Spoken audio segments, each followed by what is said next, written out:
Hello, I'm Peter. I'm so glad you could join me for tonight's journey. Welcome to a history that isn't measured in years, but in shivers. Before we drift away, I want you to notice the warmth around you right now. Maybe it's the weight of a heavy blanket, or the softness of your pillow. Hold on to that feeling. Because where we are going, warmth is the most expensive treasure on Earth.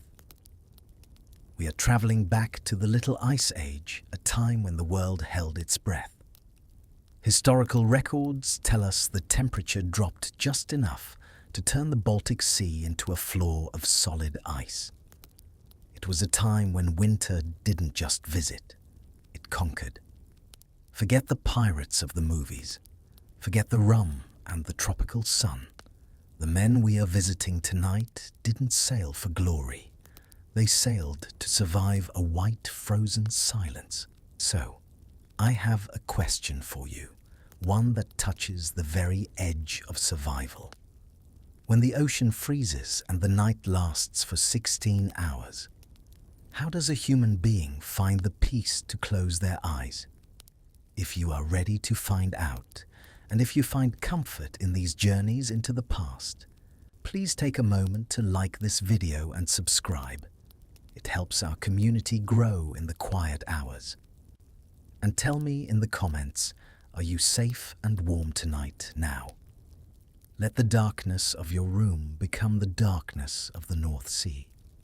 Let the silence be the wind. Let's step into the winter. Come with me now. Step onto the wood. You can hear it before you understand what you're hearing.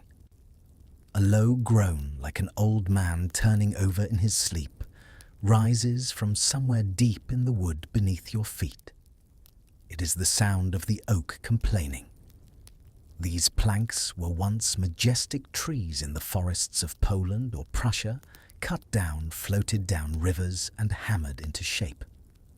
Now, far from the soil that grew them, they protest against the crushing pressure of the sea. Listen closely. Can you hear the difference between the groan of the hull and the sigh of the rigging? Then another sound, higher pitched. The whine of rope under tension stretched so tight by the cold that it hums when the wind passes through it. And underneath everything so constant, you almost stop noticing the whisper of water against the hull. Not the crash of waves. Just a persistent shushing sound, as if the sea is trying to tell you a secret you're not ready to hear.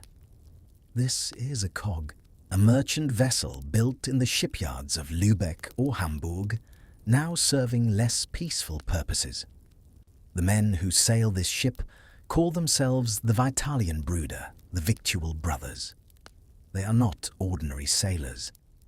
Years ago, in 1392, they were hired by German dukes to break the winter blockade of Stockholm, smuggling food through ice-choked waters when no one else dared to sail. They were heroes then. But wars end, and men like this, they don't know how to stop. When the peace treaties were signed, they didn't go home. They stayed on the water. They became outlaws. Driven from their stronghold on the island of Gotland, they are now scattered across the North Sea, a fleet of thousands of men living on vessels never designed for this kind of frozen hell. She's about 70 feet from stem to stern, flat-bottomed and high-sided with a single mast that rises like a black finger pointing at clouds you can't see. In daylight, she'd be impressive in her plainness. No ornate carvings, no painted figureheads, just oak planks fitted together with iron nails and sealed with tar and wool. A working ship, a survivor. But right now, it's 3 hours past midnight, and you can't see the ship at all. You can only feel her. The deck beneath you is slick, not wet exactly. It's too cold for that. The moisture has frozen into a thin glaze that catches what little light filters through the clouds overhead. You take a step, and your boot sole makes a sound like breaking glass. This is the black ice of the ocean, invisible until you step on it. Every movement on deck is a calculated risk, a dance with gravity, where the penalty for a misstep isn't just a fall, but a slide into the freezing black abyss over the rail. You've learned to walk differently here. Shorter steps, never lifting your feet completely, always keeping one hand reaching for a rope or a rail or the rough wooden wall of the aftercastle. The castle. That's what they call the raised structure at the back of the ship. It's barely more than a wooden box with a roof maybe 10 feet square. During the day, the steersman stands here wrestling with the tiller that controls the rudder. At night, it becomes something else, a destination. The only place on the entire vessel that offers even the suggestion of shelter from the wind. You're trying to reach it now, moving along the starboard rail. Your hands are wrapped in strips of wool that used to be part of someone's tunic. They're not gloves. Medieval pirates didn't have gloves in the way we'd recognize them. Just cloth wrapped around and around until your fingers are fat and clumsy, barely able to grip the frosted rope you're using to pull yourself forward. Inside those wrappings, your hands ache with a dull, throbbing rhythm. It's a familiar pain, one that sits deep in the bone. You flex your fingers, checking. As long as they hurt, they're still yours. It's when the pain stops that you need to worry. That's the paradox of medieval life in winter. Pain is proof of life. The wind isn't screaming tonight. That's almost worse. When it screams, at least you know what you're fighting. But tonight, it's murmuring. A steady pressure against your right side coming from the north, bringing with it the smell of ice. You can smell ice. Did you know that it has a scent? Clean and empty, and somehow sharp like breathing, in the absence of everything green and growing. It smells like ancient dust trapped in a glacier released just for this moment. Inhale it. Let it cool the back of your throat. It is a pure, lonely scent. Take a moment to look up. Above the mast, the stars are hard and bright, scattered like crushed diamonds across a velvet shroud. They are beautiful, but they look down with a terrifying indifference. In our modern world, we look at the night sky for wonder. In medieval times, a sailor looked at it and felt his own insignificance pressing against his chest. There is no light pollution here, only the crushing weight of the universe. You realize that the silence of the stars is heavier than the wind. It makes you want to shrink to hide to find something, anything that confirms you matter. This psychological battle against the void is the first true winter survival skill, keeping your mind from freezing before your body does. Somewhere ahead of you, someone coughs, a wet rattling sound that goes on too long. You count the seconds automatically. 1, 2, 3, 4, 5. The coughing stops. You hear spitting. Then silence again, except for the ship's breathing and the wind's whisper. This is the night watch. This is what medieval life meant for men who made their living on the winter sea. Not adventure, not treasure hunts, just this. Hours of darkness cold that finds its way through every layer of clothing, and the constant nagging knowledge that if you fall asleep where you stand, you might not wake up. There are 12 men on deck right now. You know this because you counted them during the watch change an hour ago. 12 out of the 42 souls aboard. The others are below in the hold, packed together like salted fish in a barrel. You'll join them soon when your watch ends. But for now, you're up here, and the trick is to keep moving. Orchestrated, immersive maritime narrative structure spanning 10 scenes with precise character count. I need to maintain this hypnotic immersive style while building toward the sleep mechanics. I'm around 7,000 characters so far. I need to continue through all 10 scenes plus outro to reach exactly 130,000 characters. Let me continue building the atmosphere while incorporating the historical research about ship structure, watch systems, and survival techniques. I should vary my sentence structure and scene openings to avoid monotony. Each scene needs a distinct entry point. Let me continue with Scene 2, focusing on the physical experience of entering the sleeping space. Movement creates heat. Not much, not enough. But in a world where warmth is measured in fractions of a degree, every little bit matters. So you walk. You check ropes that don't need checking. You peer into darkness that reveals nothing.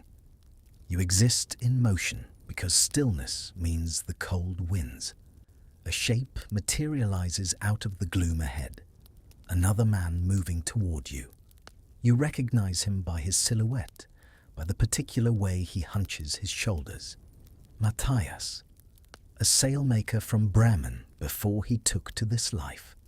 He's younger than you by maybe 5 years, though it's hard to tell out here. The cold and the darkness age everyone the same way. Matthias is a good man in a bad trade. He has a habit of humming when the fear gets too high, a nervous tick that has become a comfort to everyone on his watch. He carries a small wooden carving of a bird in his pocket, rubbing it with his thumb, until the wood is smooth as glass. It's his anchor to a world that isn't made of freezing water. He doesn't speak as he passes. Neither do you. Speech requires breath, and breath creates moisture, and moisture freezes in your beard and around your mouth, creating a rim of ice that cuts your lips when you move them. You've learned to breathe through your nose when possible, to keep your mouth shut, except when absolutely necessary. But as he passes, Matthias reaches out and touches your shoulder. Just for a second. A brief pressure through the layers of wool and leather. You do the same to him. This is the language of the night watch. I see you. You're alive. I'm alive. We'll both probably still be alive an hour from now. Probably. The aftercastle is close now. You can make out its darker shape against the dark sky. Someone has hung a lantern inside, and thin lines of amber light leak through the gaps in the planking. That light draws you forward like a moth to flame. Not because it provides warmth. It doesn't. The single candle inside that horn lantern produces about as much heat as a man's breath. But light means humanity. Light means you're not alone in the void. You reach the low door bend almost double to fit through it, and suddenly you're inside. 4 men are here. 3 sleeping or trying to wrap in every piece of cloth they own, curled against the back wall. The 4th is the steersman, Hendrik, standing at the tiller with his eyes fixed on something you can't see. Maybe the compass box, though you know he can barely read it in this darkness. Maybe just the memory of where the stars should be. He glances at you. His face is a study in textures. Frost crusting his eyebrows, shadows pooling in the deep lines around his mouth, the orange glint of candlelight in his eyes. "Quiet night," he says. His voice is a rasp barely louder than the wind. You nod. It is quiet. That's the problem. In a storm, at least you have something to fight. But on nights like this, when the cold settles over everything like a blanket and the ship ghosts forward through invisible water, the emptiness becomes its own enemy. Your mind has nothing to hold on to. It starts to drift. You think about things you shouldn't think about. Home, warmth, the faces of people you'll probably never see again. You think of a fireplace, the crackle of pine logs, the smell of baking bread. The memory is so vivid, it almost hurts. Hendrik shifts his weight, the leather of his boots creaking. He's the oldest man on board, nearly 50, a dinosaur in this profession. He claims he once sailed to the Holy Land, where the sun is so hot it burns the skin off your nose. No one believes him, but on nights like this, everyone wants to hear the story again. Just to imagine a heat that violent. He pauses now, his hand fumbling inside his heavy sheepskin coat. He pulls out a small object. It's not a weapon. It's a heel of black bread, dried as hard as a stone. He doesn't eat it. He never eats it. He simply lifts it to his nose and inhales deeply, his eyes fluttering shut for a second. It smells of rye flour and a stone oven in a village you've never seen. It is his compass. As long as he can smell that bread, he isn't lost at sea. He's just on a long way home. He tucks it back against his heart and opens his eyes. "Another hour," Hendrik says. Then Jürgen takes the tiller. "Another hour. That means your watch is half over. 2 more hours until you can go below. Until you can stop moving. Until you can stop fighting to stay awake." The question everyone asks is always the same. How did you sleep? How did anyone sleep in conditions like these? But you're already learning that sleep in this world isn't what it is in yours. It's not rest. It's not peace. It's a different kind of survival. A temporary surrender to exhaustion that you enter into knowing you might have to tear yourself back to consciousness at any moment. We need to go below now. We need to see where sleep happens. Because the truth about survival in medieval times isn't found in the dramatic moments, the battles, or the storms. It's found in the quiet spaces, the holds, and the corners, and the brief hours between one watch and the next, when men close their eyes and hope they'll open them again. Come on, the watch is changing. It's time to descend into the dark. The hatch is a square hole cut into the deck just forward of the mast, maybe 3 feet on each side. During the day, it's usually left open to let light and air circulate into the hold below. At night, especially in winter, it's covered with a wooden grating and secured with rope. Not to keep people in, to keep water out, to keep some small measure of warmth trapped beneath. Jürgen has already arrived to take the tiller. You and Hendrik make your way back across the deck, following the lifeline that runs from stern to bow. The ship is moving differently now. You can feel it in the way the deck rises and falls beneath your feet. The wind is picking up, not dangerously, not yet, but enough that you'll be glad to be below when it strengthens. 2 other men from your watch are already gathered at the hatch. You recognize them by their shapes. Klaus, thin as a spear, who used to fish the waters off Rügen before the war made fishing impossible. And Pieter, broad-shouldered and soft-spoken, who never talks about what he did before this life. Klaus is working the rope free from the cleat that holds the hatch cover in place. His hands move slowly.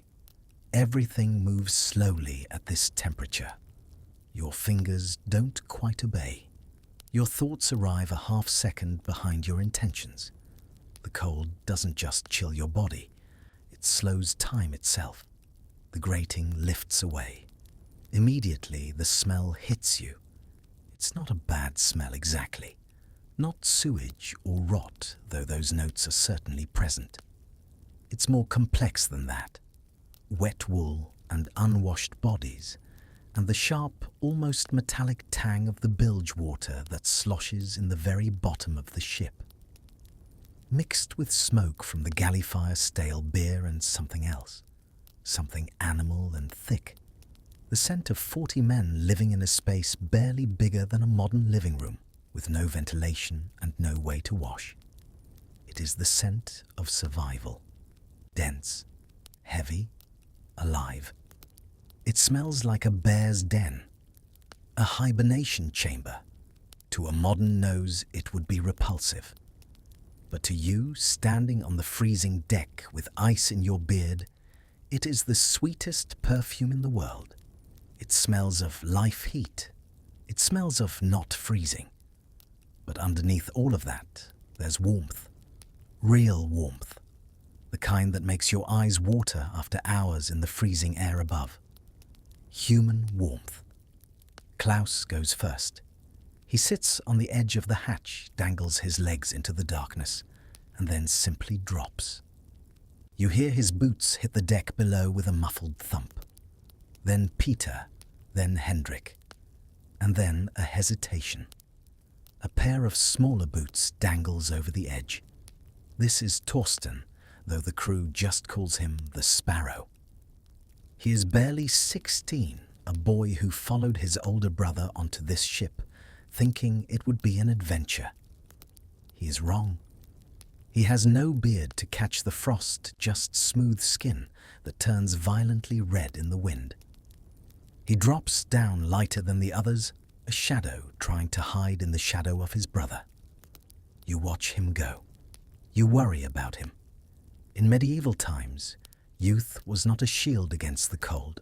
Often, it was just a vulnerability. Then you. The drop is only about 6 feet, but in the dark, it feels like falling into a well. Your hands find the ladder rungs halfway down, but you're already descending. And then your feet hit and your knees bend to absorb the impact, and you're standing in the hold of the ship. Give your eyes a moment to adjust. Breathe in the thick air. Let the humidity soften the ice in your nose. The darkness here isn't absolute. There's a glow coming from the galley area forward, where someone has kept a few embers alive in the brick-lined firebox. And there are 3 small lanterns hung from the overhead beams, their horn windows glowing a dim, smoky orange. But compared to even the starlight above, this is a cave. This is the belly of something alive. The ceiling is so low you have to hunch. The deck beams that support the planking above run fore and aft every few feet, solid oak timbers that you've cracked your head on more times than you can count. The floor beneath your feet isn't level. Nothing on a ship is level. It's a series of barrel tops and coiled ropes and wooden platforms built over the ballast stones that keep the vessel from tipping over. And everywhere, in every available space, there are men. Some are sitting with their backs against the curved walls of the hull knees, drawn up heads down. Some are lying on their sides, curled like children, using bundles of rope or canvas bags as pillows. And some, the lucky few, are in hammocks. The hammock is a relatively new technology in Northern Europe in these years. Spanish and Portuguese sailors brought the idea back from the Caribbean, where indigenous peoples had been using suspended beds for centuries. The genius of the design is simple. A hammock moves with the ship. When the vessel rolls, you roll with it instead of being thrown across the deck. And suspended in air, you're isolated from the cold that seeps up through the wooden planks. But there aren't enough hammocks for everyone, not even close. The ship might have a dozen strung in the forward section of the hold where the ceiling is highest. The rest of you make do with whatever you can find. As you move, a small shadow detaches itself from a coil of rope and weaves between your boots. A cat, small, missing half an ear, her fur thick against the chill. The sailors call her Little Storm. There's a superstition old as the Vikings that a ship's cat carries the wind in her tail. Treat her well, the wind remains fair. Offend her, and she summons a gale. She rubs against your cold shin a tiny vibrating engine of heat. It is a small comfort, this touch of a creature that demands nothing but existence. Little Storm is the most important crew member down here. She hunts the rats that threaten the ship's precious grain supply. But in winter, she has a second job. She is a portable heater. The men compete for her favor. If Little Storm chooses to sleep on your chest, you are blessed. Not just because of the superstition, but because 10 pounds of purring fur is a remarkably efficient radiator. Tonight, she ignores you. She bypasses the older sailors and trots with purpose toward the corner where Torsten the young boy is shivering. She climbs onto his chest, kneading the rough wool of his tunic with her paws. Torsten doesn't wake, but his hand instinctively comes up to cup her warmth. This is their ritual. She is his heartbeat when his own is too tired to keep time. You navigate through the sleeping bodies, stepping carefully over legs and arms, moving toward your spot. You know it by feel.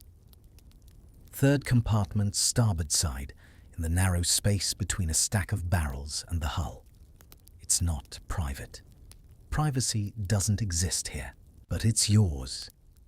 In the sense that you've slept there often enough that your body has worn a slight depression into the canvas bag that serves as your mattress. Matthias is already there, sitting against the hull with his eyes closed. When he hears you approach, he cracks one eye open, nods, closes it again. This is the sleeping arrangement you've fallen into over the weeks. You and Matthias and a third man, Rolf, who hasn't come below yet. The three of you sleep in a row, shoulders touching, sharing 2 blankets between you. The blankets are wool woven in some workshop in Flanders, probably stolen from a merchant ship months ago. They're stiff with salt and dirt and other things you don't think about. But they hold heat. That's all that matters. You begin the process of preparing to sleep. This isn't like climbing into bed at home. This is a ritual with rules that mean the difference between waking up with all your fingers and toes or not. First, the boots. You untie the leather thongs with fingers that barely feel them and work your feet free. Your boots are your most valuable possession after your knife. You've seen men kill over a good pair of boots. So you don't just set them aside. You loop the leather thongs together and tie them to your belt. Now they're attached to you. If you have to move quickly in the night, if the ship strikes ice or starts to founder, you can grab them on your way to the ladder. Next, the outer layer. You're wearing a long wool tunic over a linen shirt, both belted at the waist. You loosen the belt, but don't remove it. The belt holds your knife. Never sleep without your knife within reach. That's another rule everyone learns early. But the outer tunic, the one that's been catching spray and frost all night, that has to come off. The fabric is stiff with frozen moisture. If you sleep in it, that moisture will melt from your body heat and then refreeze, creating a shell of ice against your skin. You've seen men with frostbite so severe their fingers turned black and had to be amputated with a carpenter's saw. All because they were too exhausted to take off their wet clothes before sleeping. You peel the tunic off and hang it on a nail driven into the overhead beam. By morning, it might be dry, or at least less wet. Now you're down to the linen shirt and wool leggings. Your chest is bare under the shirt. No one wears undergarments in the modern sense. The theory of medieval clothing is layers, air trapped between layers. That's what keeps you alive. Matthias shifts to make room as you settle in next to him. The canvas bag crinkles under your weight. You can feel every barrel stave in the stack behind you. But there's warmth here. Matthias radiates it like a small furnace. You turn on your side back to back with him and pull your knees up toward your chest. Rolf arrives a few minutes later. He doesn't say anything, just fits himself into the space on your other side. You feel him arrange the blankets over the three of you, tucking the edges under your legs to trap the heat. Rolf is a big man, a former blacksmith with hands the size of shovels. He snores like a dying bear, a sound so loud it vibrates in your own ribcage. In any other setting, it would be maddening. Here, it is a lullaby. It is the sound of safety. As long as Rolf is snoring, he is alive. As long as he is alive, he is warm. And then, in that narrow pocket of shared warmth, the cold becomes almost bearable. This is how sleep happens on a medieval ship in winter. Not in comfort, not in peace, but in the small animal warmth of bodies pressed together. In the knowledge that the man next to you is fighting the same fight you are. In the understanding that to sleep alone is to die. You close your eyes. The ship groans and flexes around you. Water slaps against the hull inches from your head. Somewhere in the darkness, someone is praying in German. Someone else is snoring a wet, labored sound. But sleep doesn't come immediately. It never does. Your body is too cold, your mind too active. The watch has ended, but the vigilance hasn't. You're still listening, still waiting, still ready to wake up at the first wrong sound. So let's talk about the sounds. Let's talk about what you hear in the hours between wakefulness and sleep. Because understanding survival at sea means understanding what medieval times truly sounded like in the dark. The ship is speaking. That's how the old sailors describe it. They say every vessel has its own voice, its own vocabulary of creaks and groans and whispers. Learn your ship's voice, they say, and you'll know when something is wrong before it kills you. Right now, lying in the dark with your eyes closed, you're learning. There's a rhythm to it, a pattern. Every time a wave passes under the hull, the ship flexes. Just a little. Just enough that the oak planks rub against each other and the iron nails shift in their holes, and all of it together creates a sound like someone slowly turning over in a bed of dry leaves. Creak. Shh. Creak. This is the clinker method of shipbuilding, an ancient Norse technique where the hull planks overlap each other like roof shingles. It makes the ship flexible, able to twist with the waves, rather than breaking against them. But it also means the ship is constantly moving against itself, a perpetual friction that generates this endless mournful song. Listen to it. Really listen. There is a heartbeat to the wood. Creak. Shh. Creak. It repeats with every swell. Creak.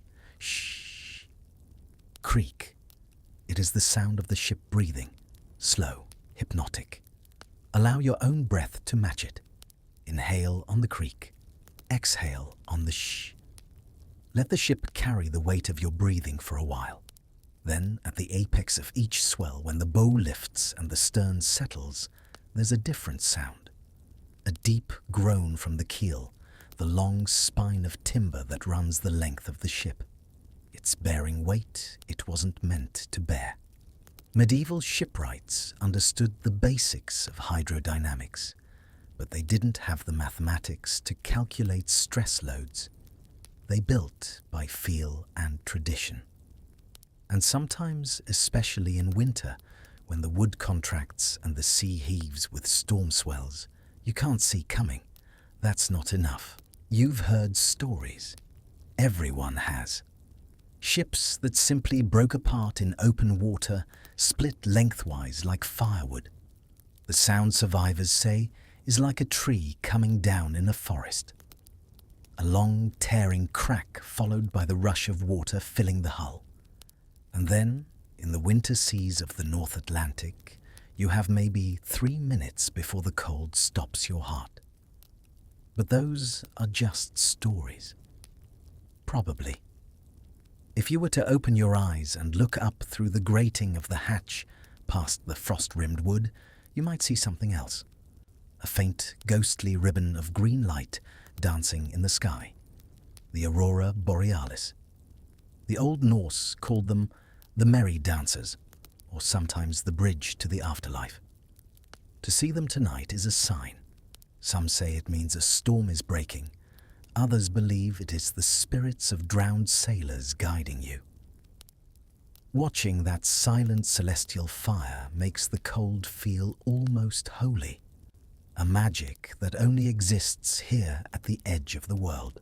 There is a moment of pure, terrifying beauty in it. The green light pulsing in rhythm with the ship's roll, as if the sky and the sea are breathing together. You feel insignificant, a flea on a floating chip of wood. But strangely, that insignificance is comforting. The universe is vast and cold, yes, but you are here warm between Matthias and Rolf, stealing another night from eternity. Closer now, closer to your body. There are other sounds. Matthias is breathing through his mouth. You can hear the faint whistle of air moving past his teeth.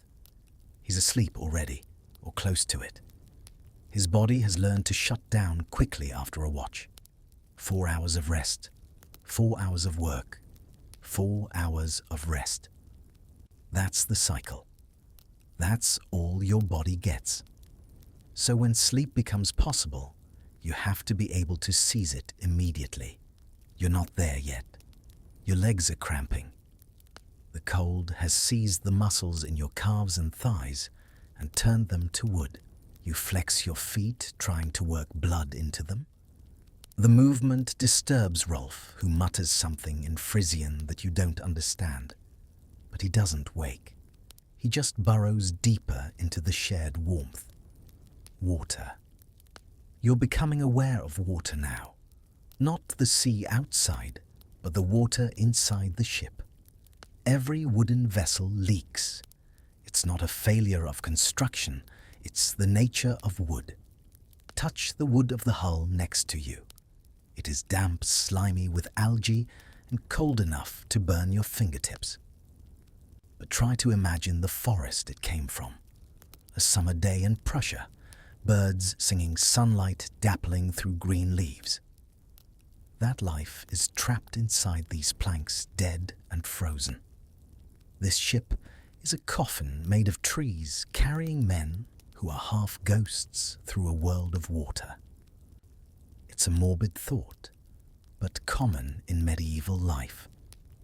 When death is this close, you start to see it in the materials around you. You feel a strange kinship with the oak. Both of you are far from home, both of you are soaking wet, and both of you are groaning under the strain. The planks expand when wet, contract when dry, and the spaces between them are sealed with oakum, a mixture of old rope fibers and tar. In theory, the oakum swells when it gets wet, creating a waterproof seal.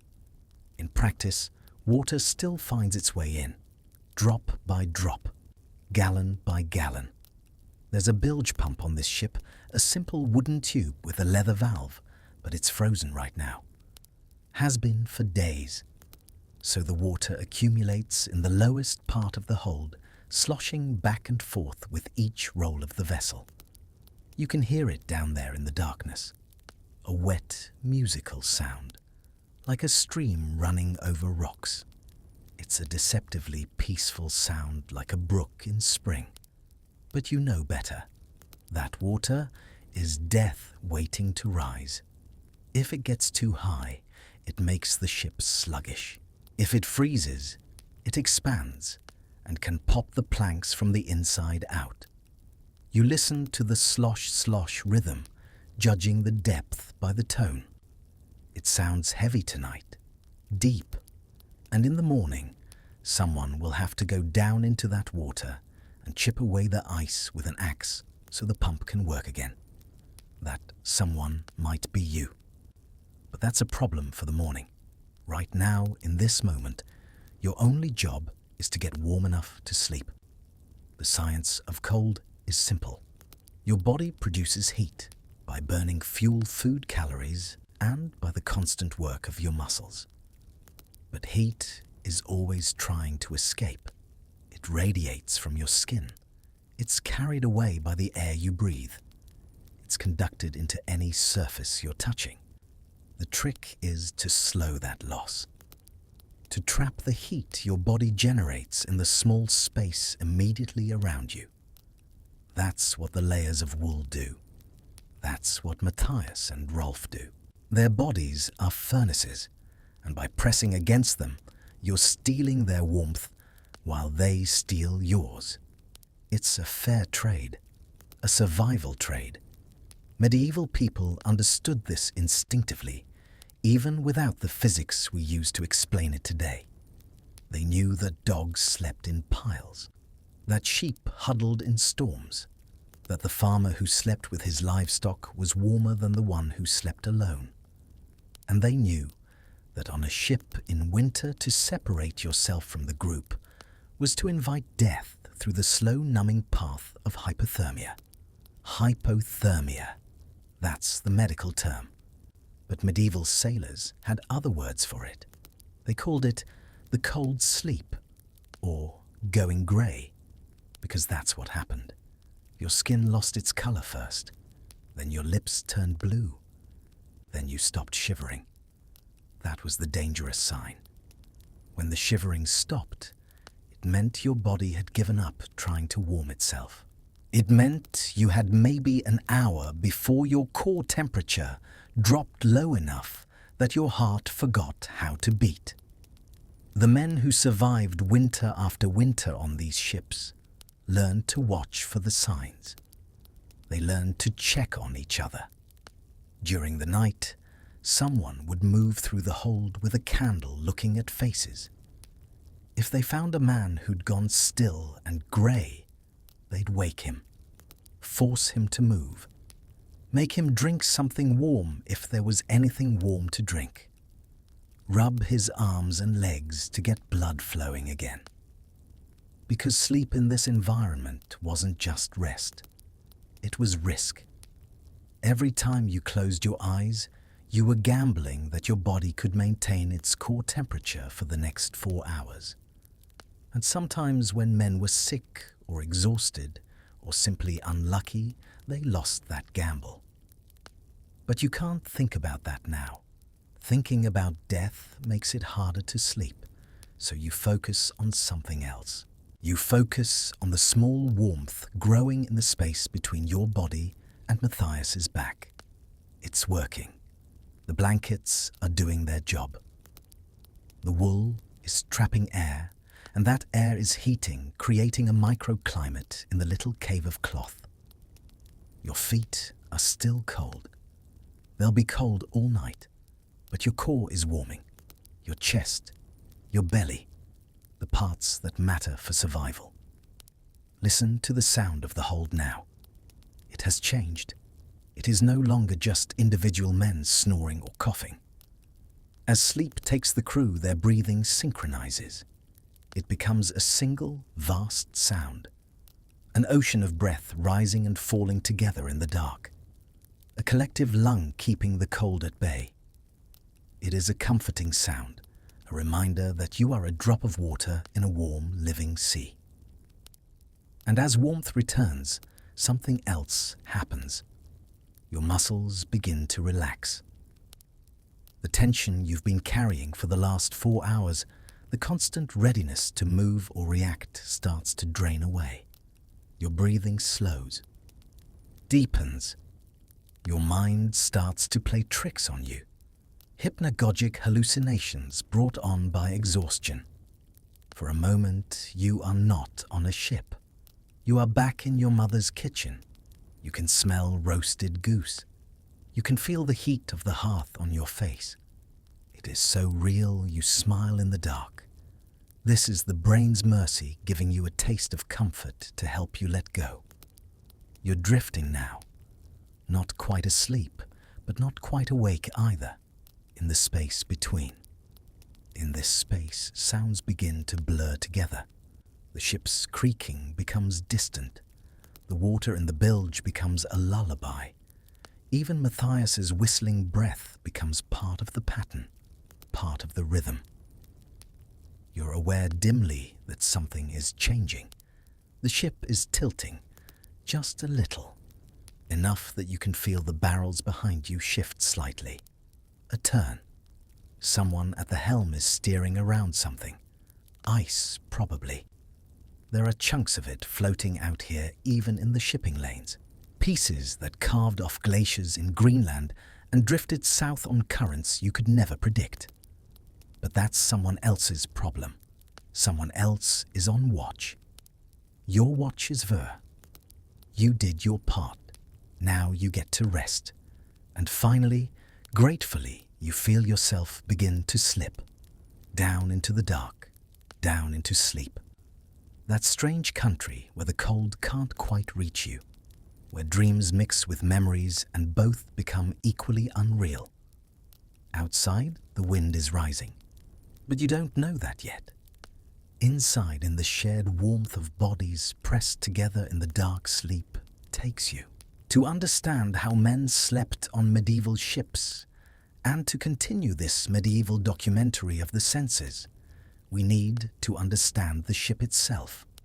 Not as a vessel, as a structure, as an architecture built not for comfort, but for the specific problem of keeping cargo dry and crew alive in the worst ocean on Earth.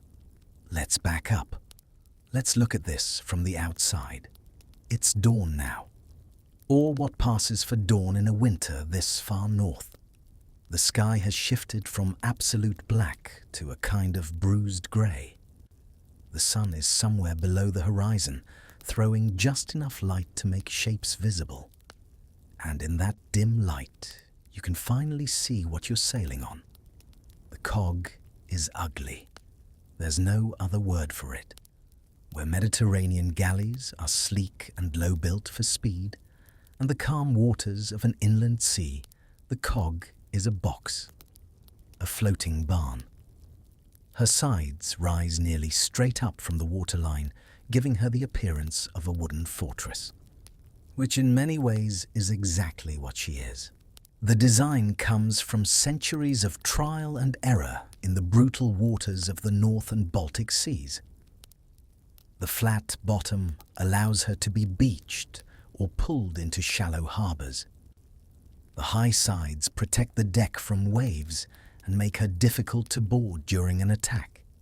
The single mast and square sail are simple enough that a small crew can manage them even in heavy weather. But notice the shape. It is round bulbous. It is designed to carry maximum volume wool-grain saltfish. The Vitalian brooder name literally means victual brothers or nourishment brothers. Their original mission was to feed a starving city. The ship is built like a stomach designed to hold life. It just happens that right now the life inside is hungry pirates. But what the cog is not designed for is living. She's a cargo vessel adapted for piracy, and that adaptation didn't include any thought for the comfort of the 40-some men crammed into her hull. It's medieval life at its most elemental. Walk the length of her with me, now, from stem to stern. Let's see what medieval survival really looked like. At the bow, there's a raised platform called the forecastle. It's maybe 8 feet long and 6 feet wide, just large enough for 3 or 4 men to stand shoulder to shoulder. In battle, this would be where the archers gather. But most of the time, it's just storage. Coils of rope, spare canvas, wooden buckets. The anchor cable, thick as a man's arm, runs down through a hole in the deck and into the water below. Just aft of the forecastle, built into the deck, is the galley, the kitchen, the fire. The galley is the heart of the ship, not because of the food it produces. The food is terrible. Hardtack so dense you could use it as a weapon. Salt pork that's more salt than pork. Dried peas that have to be soaked for hours before they're soft enough to chew. But the galley is important because it's the only source of heat. The firebox is a marvel of paranoid engineering. It's a cube, maybe 3 feet on each side, built from bricks and lined with clay. The box sits in a bed of sand, which sits in a wooden frame, which sits on more bricks. The entire structure is designed to keep the heat of the fire from touching the wooden deck. Because fire on a ship is death, faster and more certain than drowning. And yet, without fire, everyone dies anyway. Of cold, of eating raw food that sickens them, of the slow psychological erosion that comes from never ever being warm. So the fire is maintained, always. Even in storms, when the ship is pitching so violently that waves break over the deck, someone is down in that hold feeding small pieces of wood into the coals, nursing those embers like they're nursing life itself, which they are. These embers are known as the heart of the ship. There is a belief whispered among the older sailors that if the heart goes cold, the ship loses its soul, that the wood will give up and let the water in. So the fire watch isn't just a chore, it is a sacred rite, a small glowing prayer against the freezing dark. There is a man named Old Thomas whose sole job is the fire. He talks to the embers. He calls them his golden children. He feeds them splinters of oak with a tenderness he never shows to any human. To the crew, Thomas is a wizard. He conjures heat from damp wood and sheer will. When you pass the galley, you don't just feel warmth, you feel Thomas's love for that fire. Except in the worst weather, in the true storms. When the ship is heeled over so far that water is pouring through the scuppers, and the mast is bent like a bow, and everyone is certain the next wave will be the one that swamps them. In those moments, the fire has to be put out. Because a single coal thrown loose by the ship's motion can start a fire that will consume the entire vessel before the crew can even reach the buckets. So, in the worst times, in the moments when warmth is most needed, the fire goes out. And the men huddle in the dark with nothing but each other. The mast dominates the center of the ship. It's a single tree trunk, probably an oak stripped of bark and squared on the sides. At its base, where it penetrates the deck and is seated in the step, bolted to the keel, it's nearly 3 feet thick. This is where the enormous forces generated by the sail are concentrated. This is where the ship breaks if it's going to break. Around the base of the mast, the deck is always wet. Water runs down from above every time a wave breaks over the bow. Water drips from the sail itself when fog condenses on the canvas. And that water pools here, finds the gaps in the planking and drains into the hold below. Aft of the mast is the largest open space on the ship, maybe 20 feet from the mast to the aftercastle. This is the working deck. This is where crew gather to haul on lines, or adjust the sail, or simply stand watch in the hours between dusk and dawn. And everywhere, covering every surface, there's ice. Ice forms on a ship the way frost forms on a window, but worse. The spray thrown up by the bow freezes instantly on contact with the cold wood, layer upon layer. By midwinter, the rails can be thick with it, the ropes stiff as iron, the deck so slick that walking requires the kind of care you'd use crossing a frozen pond. And the weight. Ice is heavy. The accumulated weight of ice on the rigging and deck can add tons to a ship's displacement. Enough to change how she sits in the water. Enough to make her sluggish and difficult to steer. Enough, in the worst cases, to make her top-heavy. And a top-heavy ship in rough seas will roll over and never come back up. So every day when there's enough light to work, men go out with axes and mallets. They chip ice for hours, breaking away the frozen crust, throwing the chunks overboard, racing against the constant accumulation. It's Sisyphean labor. The ice never stops forming. But if you stop breaking it away, the ship stops sailing. Or worse, we've been outside too long. The wind is picking up, and standing still means the cold is winning. Let's go back inside, down the ladder, into the warm, stinking dark of the hold. Your watch is in 4 hours. For now, you're allowed to sleep. So let's understand what that means.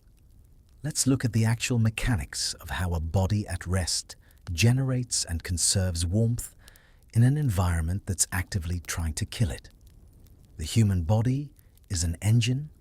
It burns food for fuel and produces heat as a byproduct. At rest, a healthy adult generates about 100 watts of thermal energy, about the same as a standard incandescent light bulb. That doesn't sound like much, and in the cold holds of a medieval ship, it isn't. But it's enough. Barely. If you're lying still covered in wool pressed between two other human engines, producing their own 100 watts, the combined 300 watts is enough to raise the temperature in your immediate environment by maybe 5 or 6 degrees Celsius. Enough to push you from the danger zone of hypothermia into the discomfort zone of merely freezing. The wool helps. Wool is a miracle fiber for cold weather. Unlike cotton or linen wool, retains its insulating properties even when wet. The crimped structure of wool fibers traps air, and air is what actually insulates you. The wool is just the scaffolding that keeps the air from moving. It is lanolin, the natural oil in the sheep's wool, that makes it water-resistant. In a way, you are wearing the ghost of the sheep, borrowing its evolutionary adaptation to the Scottish Highlands to survive the Atlantic Ocean.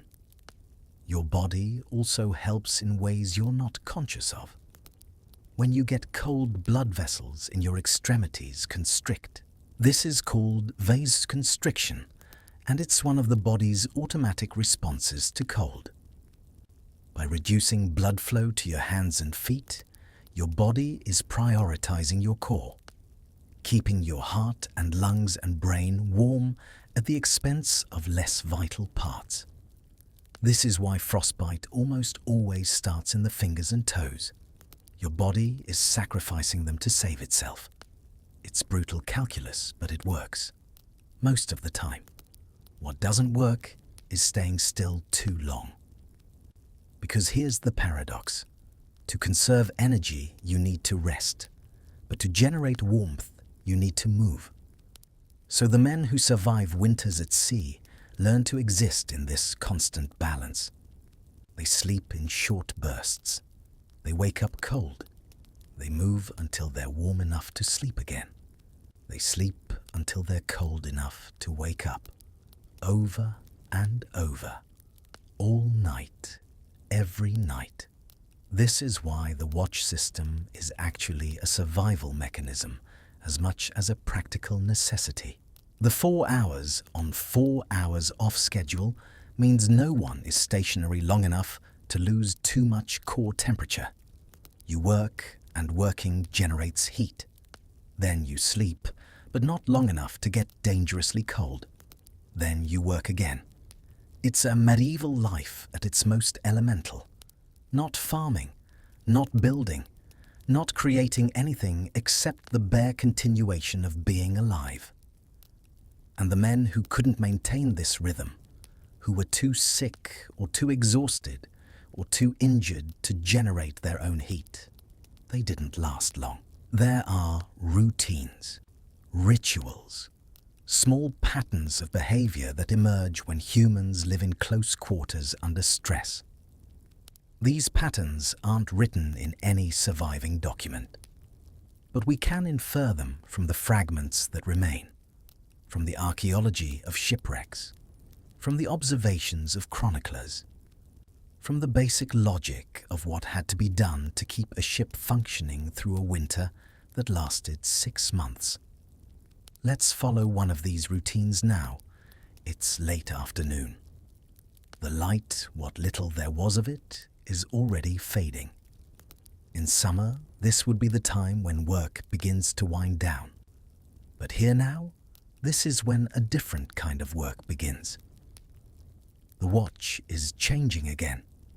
Men are climbing up from the hold, blinking in the grey light, adjusting to the cold after the relative warmth below. They're moving slowly. Everything about life on a winter ship is slow. Quick movements waste energy. Quick movements make you sweat, and sweat in cold weather is a death sentence. One of the men climbing up is Hans. You've known him distantly for about 3 months now. He's from somewhere south, Lüneburg maybe, or Braunschweig. He has the accent of the inland territories. Before this life, he was a carpenter. You know this because his hands are still scarred from saw cuts and chisel slips, scars that mark him as someone who built things before he took to destroying them. Hans pauses at the top of the ladder and looks around, checking, always checking, the set of the sail, the color of the sky, the formation of clouds building to the west. These checks are automatic, instinctive, because the weather out here isn't something that happens to you. It's an active participant in whether you live or die. Satisfied, or at least not alarmed, Hans moves to the rail. He's carrying something, a wooden bucket, and now he's unlacing his trousers. This is the head, or rather, this is where the head would be if cogs bothered with such luxury. Most don't. Instead, the rail serves. Men relieve themselves over the side holding onto the rigging, with one hand trying very hard not to lose their balance in the process. It's undignified, it's uncomfortable, and in winter, when the wind is throwing spray and the rail is coated in ice, it's genuinely dangerous. More than one man has been lost this way. A moment of inattention, a wave hitting at the wrong time. And suddenly, you're in water so cold that you have maybe 2 minutes before your muscles stop obeying your brain. There is dark humor about this. Going to visit the mermaids, they call it. Humor is a defense mechanism. If you can laugh at the possibility of freezing to death with your trousers down, you own the fear instead of the fear owning you. This ability to find humor in the abyss, to laugh when your lips are cracked and bleeding, is a true winter survival skill. But Hans is experienced. He braces himself properly, finishes his business, laces up again, all without drama. The bucket, though. The bucket is for something else.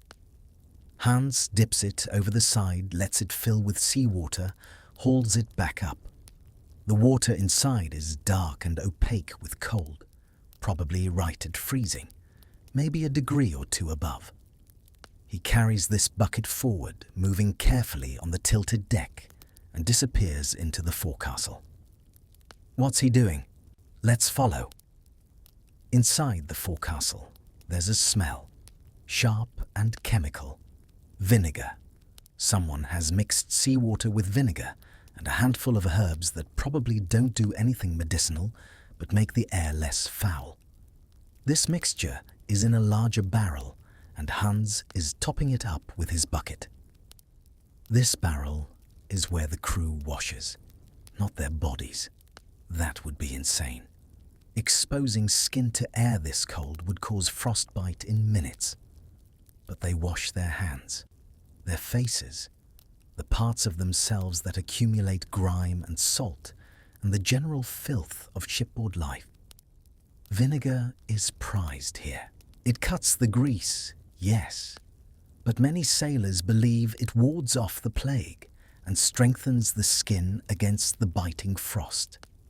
3 men are already here, taking turns splashing the mixture on their faces, rubbing it into their beards, trying to get clean in a way that doesn't require removing any clothing. Their breath steams in the cold air of the forecastle. Water drips from their chins and immediately begins to freeze in their beards. One of them is complaining. His hands. He's talking about his hands. The skin on his knuckles has split from the cold and the constant wet. The cracks are deep enough that they bleed, and when blood freezes, it pulls the wounds open wider. He's trying to explain this to the others, but they already know. They all have the same problem. Someone suggests whale oil. There's a small cask of it somewhere, rendered from a whale killed by Norwegian hunters and traded for God knows what. The oil is thick and greasy and smells like death. Specifically, it smells of rancid fat and the deep ocean floor. But rubbed into cracked skin, it provides a barrier against the wind and moisture. It's not a cure. There are no cures out here, but it helps. Salt, another man mutters, throwing a pinch of it over his left shoulder onto the wet deck. It's a waste of precious salt, but the superstition runs deep. They say salt burns the eyes of the demons that ride the winter storms. A small sacrifice to keep the darkness at bay. This is a world governed by signs and portents. If a seabird lands on the mast, it is a soul visiting. If the galley fire pops loudly, an argument is coming. These men are not educated, but they are observant. They see patterns in the chaos. And in a life this fragile, obeying the superstition feels like taking an insurance policy out on your soul. The conversation is in Low German, mostly with bits of Frisian and Danish mixed in. The Vitalian brooder draw from across the Baltic region. Former fishermen, merchants, soldiers, criminals. United by circumstance and the shared understanding that the world they came from has no place for them anymore. Hans finishes washing and moves toward the barrel where the oil is kept. But he's interrupted by a sound from outside. A shout. Nothing panicked, just information being passed. Ship. Everyone freezes. Then moving as one, they pour out of the forecastle onto the deck. A ship. To the north. Maybe 3 miles distant. Just a dark shape against the grey horizon, but unmistakable. Square-rigged. Similar size to their own vessel. The captain emerges from the aftercastle. He's a different kind of man from the crew. Older, scarred across the left side of his face from some old violence. He carries a telescope, a rare and valuable device, probably taken from a merchant captain months ago. He raises the telescope, studies the distant vessel. Everyone waits. "Hansa," he says finally. "Flying the Lübeck colours." A murmur runs through the crew. The Hanseatic League, the merchant confederation that controls most of the Baltic trade. The very ships the Vitalian brooder prey upon. But also, crucially, ships with real sailors aboard. Ships maintained by guilds with standards. Ships that might have food and clothing and other supplies worth taking. But it's late, and the wind is wrong. And by the time they could maneuver into position for an intercept, darkness will have fallen completely. The captain makes a decision. "We'll track her through the night. If she's still in sight at dawn, we'll take her then." And just like that, the tension drains away. Not today, maybe tomorrow. The men return to their tasks. Hans goes back into the forecastle. The watch continues its rotation. This is the reality of piracy in winter. It's not constant action. It's long stretches of nothing punctuated by brief moments of possibility. And the nothing is harder than the violence. Because the nothing gives you time to think, time to realize how cold you are, how tired, how far from anywhere that might feel like safety. Night is falling properly now. The grey is darkening to black. On deck, someone is lighting the ship's lanterns. Not many. Lanterns consume oil, and oil is precious. But enough to mark the positions of the masts and rails. Enough that a man moving in the dark won't walk straight off the edge of the ship into the sea.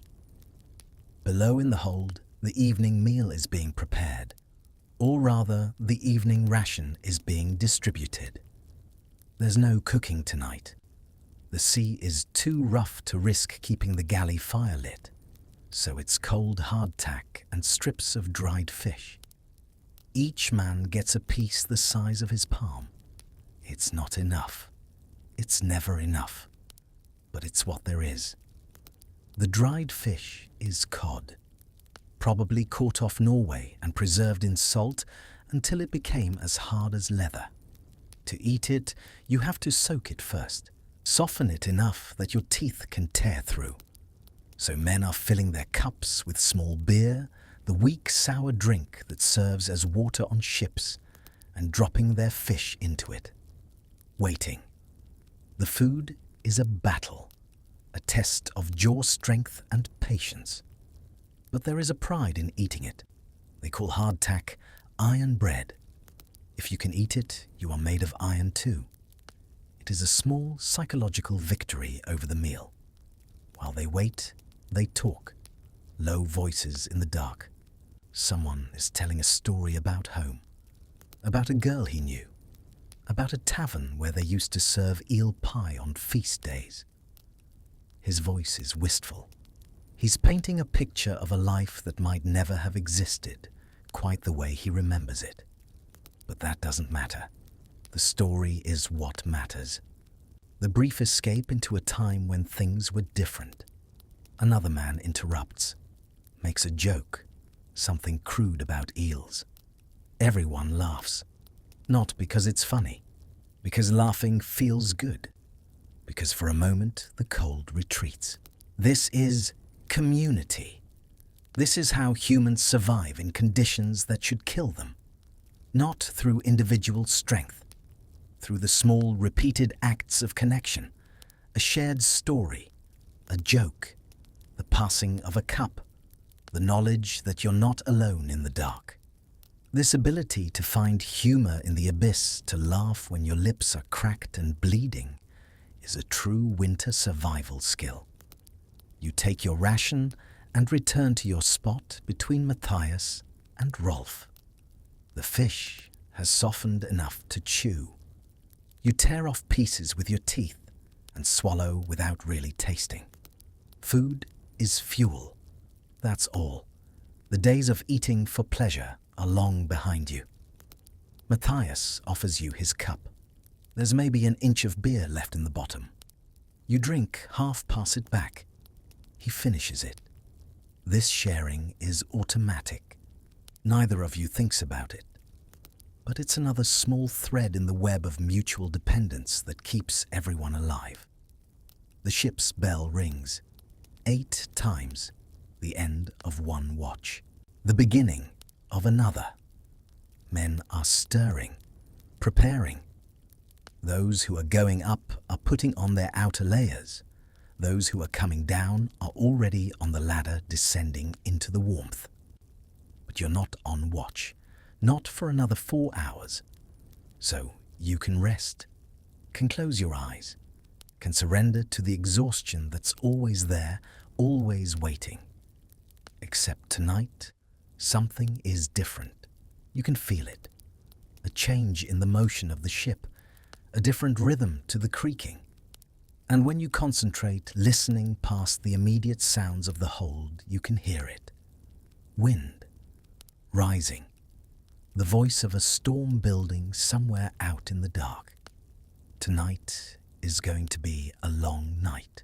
The storm arrives near midnight. You're asleep when it hits deep in a dream about summer and sunshine and a field of wheat turning gold under a warm wind. Then you're awake, instantly and completely awake, because the ship has dropped, not rolled, dropped, like falling off a cliff.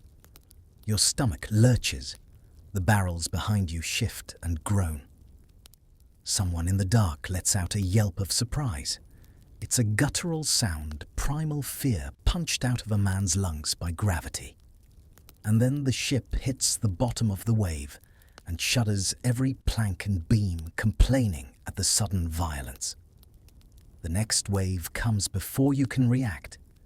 This time, the ship climbs, up and up, the deck tilting so steeply that you're pressing back against the barrels to keep from sliding forward. Up until it feels like the bow is going to keep rising forever, pointing straight at the clouds.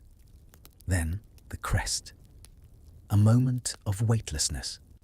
And the fall. All around you, men are moving, not panicking. There's no room for panic, but everyone is doing something. Checking their belongings, making sure nothing is loose, bracing themselves for what's coming. Because this isn't the first storm, and it won't be the last. Storms in winter in the North Atlantic are a certainty, like sunrise, like the tide.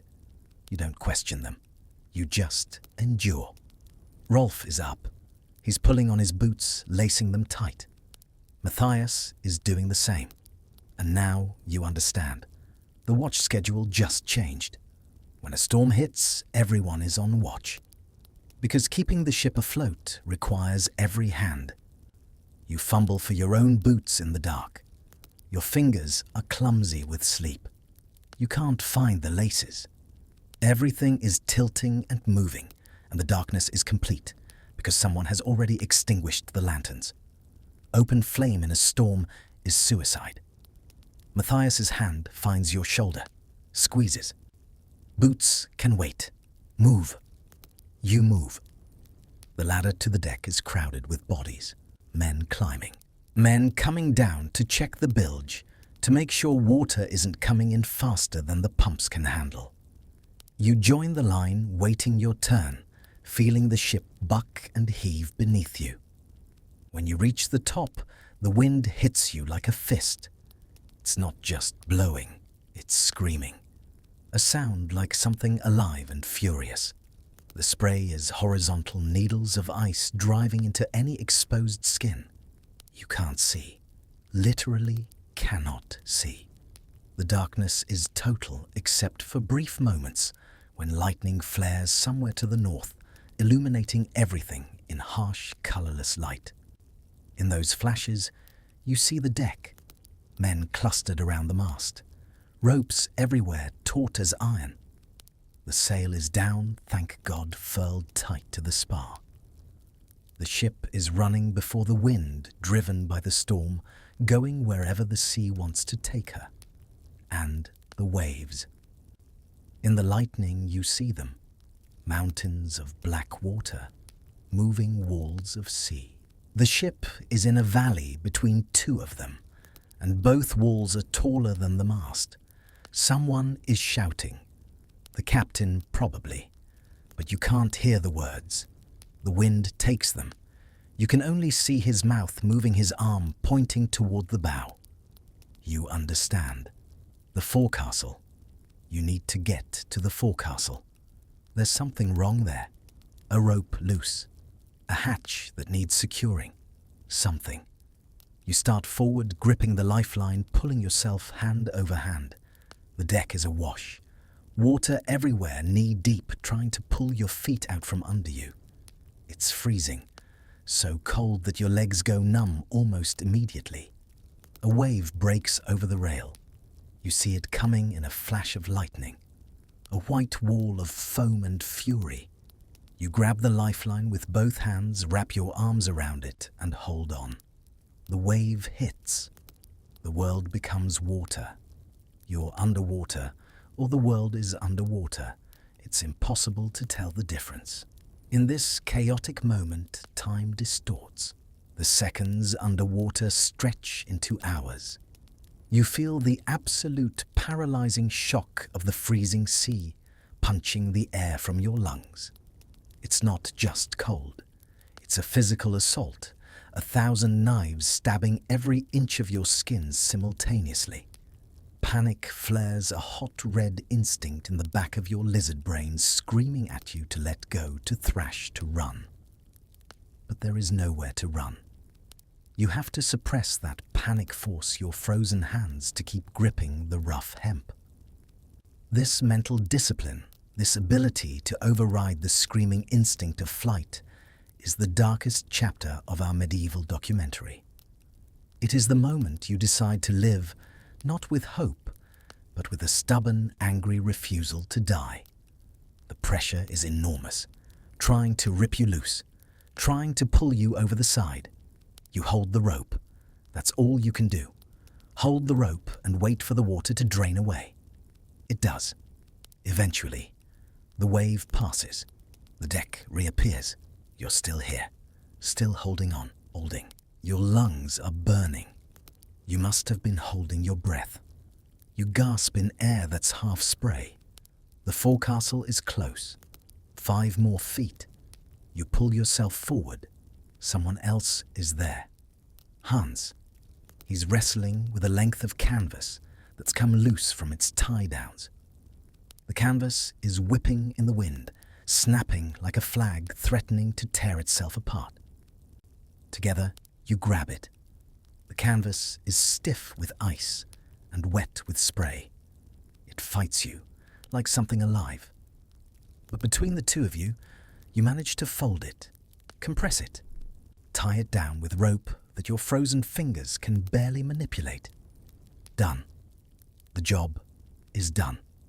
You and Hans look at each other in the brief light of another lightning strike. His face is a mask, ice in his beard. His eyes are the only thing alive. He nods. You nod back. Then you're both moving, working your way back toward the center of the ship, toward the mast where the rest of the crew is gathered. The captain is there. He's lashed himself to the mast with a rope around his waist. Smart. If a wave takes him, at least the ship will keep him. He's shouting something. You get close enough to hear. Anchor. The anchor. Of course. In a storm like this, with no visibility, there's a real danger of being driven onto rocks or into shallows. The anchor, if they can set it, might hold the ship in place, might keep them from being dashed to pieces on some unseen shore. But deploying an anchor in these conditions is insane. The anchor weighs as much as 3 men. The cable is thick and heavy and difficult to control. And if something goes wrong, if the anchor doesn't set or the cable snaps, someone is going to die. Still, it's the only option. 6 men move toward the bow. You're one of them. Not because you volunteered, because you were close, because you're here. That's how decisions get made in storms. Not by logic, by proximity. The anchor is stored in the forecastle, secured with iron pins. Working in the dark by feel you and the others free it. The weight is incredible. Even with 6 of you, it's almost more than you can manage. You drag it to the rail, position it on the edge. The ship rolls, and for a terrifying second, you think the anchor is going to fall the wrong way, crushing someone against the rail. But it steadies, holds. The cable is next, thick as your wrist. Rough hemp that's frozen stiff. You feed it out through the hawse hole, letting it run into the sea below. The captain shouts something. You can't hear it, but you understand. drop the anchor. 3 men push. The anchor tilts, balances, then falls, disappearing into the black water with a splash that's immediately swallowed by the storm. The cable runs out. 50 feet, 100, 200. You're watching it, trying to gauge the depth. If it runs out before it hits bottom, you're in deep water, safer from rocks, but at the mercy of the wind and waves. The cable jerks, goes taut. The anchor has hit bottom. And now, the real test. Will it hold the ship's swings? You can feel it. The bow turning, pointing into the wind instead of running before it. The anchor is holding. The flukes have dug into whatever is down there, sand or mud or rock, and they're holding the ship's nose into the waves. This is better. This is survivable. Waves hitting the bow will break over the deck, but they won't swamp the vessel. They won't push water into the hold in quantities that the pumps can't manage. You might actually live through this night. Might. You make your way back to the center of the ship, back to the relative shelter of the aftercastle. Other men are there huddled together, waiting out the storm.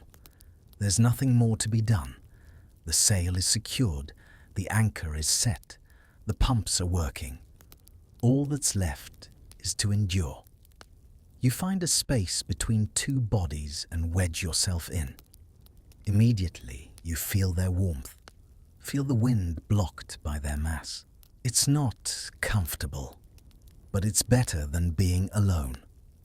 In the midst of the chaos, you see little Storm the cat. She has found the safest spot on the ship, wedged into a gap in the structure of the aftercastle, completely shielded from the wind. She is dry. She is calm. She looks at you with wide yellow eyes blinking slowly. If the cat is calm, maybe the world isn't ending. You focus on her. You breathe when she breathes. Hours pass. You can't tell how many. Time loses meaning in the dark. You drift in and out of something that might be sleep, or might just be exhaustion so complete that your brain shuts down. Either way, you're not really conscious, but you're aware of things. The constant motion, the sound of the wind decreasing, not stopping, just changing pitch, becoming less furious. And then gradually the sky begins to lighten. Not sunrise, not yet, but the absolute black is giving way to grey. Dawn is coming. The storm has passed. Daylight reveals the damage. The deck is chaos.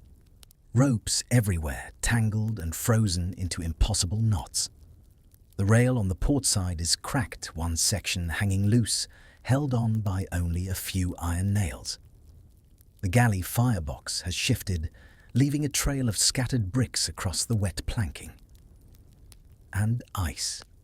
Ice covers everything. The storm brought waves over the deck all night, and every drop froze where it landed. The entire ship is encased in a crystalline armor that makes her look like something from a winter fairy tale. Beautiful and deadly in equal measure. It glitters with a terrible diamond-like brilliance. If you weren't so cold, you might find it breathtaking. But beauty here is just another trap. Men are moving slowly, assessing, taking inventory, checking for injuries. Remarkably, everyone seems to be intact, bruised, exhausted, half frozen, but alive. The captain orders the ice-breaking to begin. It's urgent. The accumulated weight is dangerous. Already, the ship is sitting lower in the water than she should. If more ice forms before they can clear what's already there, the situation will become critical. You pick up a wooden mallet and join the others. The work is methodical.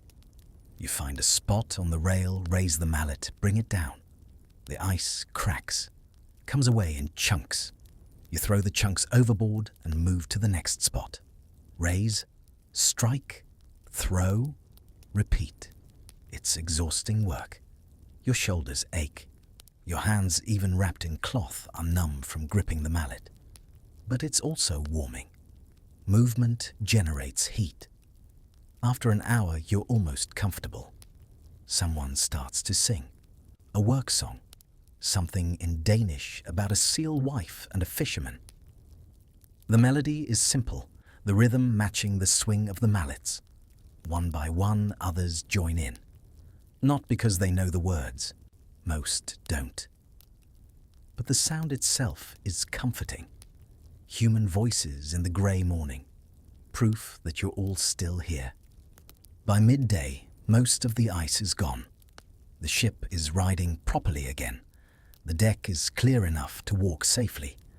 And the wind has dropped to almost nothing. The sea is still heavy. Long swells rolling past, but they're predictable, manageable.